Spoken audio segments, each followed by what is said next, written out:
இன்ஷா அல்லாஹ் இந்த வீடியோவில் நம்ம இரவு தூங்குவதற்கு முன்பு இந்த ஒரு விஷயத்த நம்ம செய்யும்போது அல்லாஹ்வினுடைய பாதுகாப்பு பார்த்தீங்கன்னா அன்று முழுவதுமே, அதாவது அந்த இரவு முழுவதுமே வந்துட்டு நமக்கு கிடைக்குது.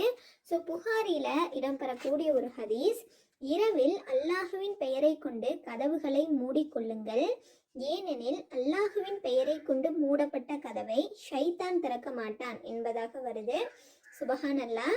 இரவு தூங்குவதற்கு முன்னாடி கட்டாயமாகவே நம்ம ஒவ்வொருத்தரும் கதவை மூடிட்டு தான் தூங்குவோம். பட் அந்த மாதிரி நம்ம கதவை மூடிட்டு தூங்கும்போது அல்லாஹுவின் பெயரை கொண்டு மனசுல அல்லாஹுவிடத்துல பாதுகாப்பு தேடிட்டு நம்ம மூடிட்டு தூங்கும் பொழுது ஷைத்தானினுடைய தீண்டுதல்ல இருந்து அன்று இரவு முழுவதுமே நமக்கு பாதுகாப்பு கிடைக்குது. சுபஹான் அல்லாஹ்.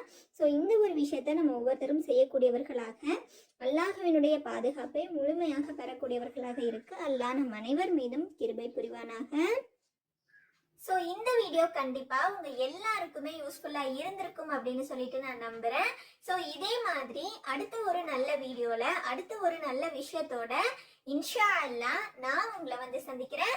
அஸ்ஸலாமு அலைக்கும் வரஹ்மத்துல்லாஹி வபரகாத்துஹு.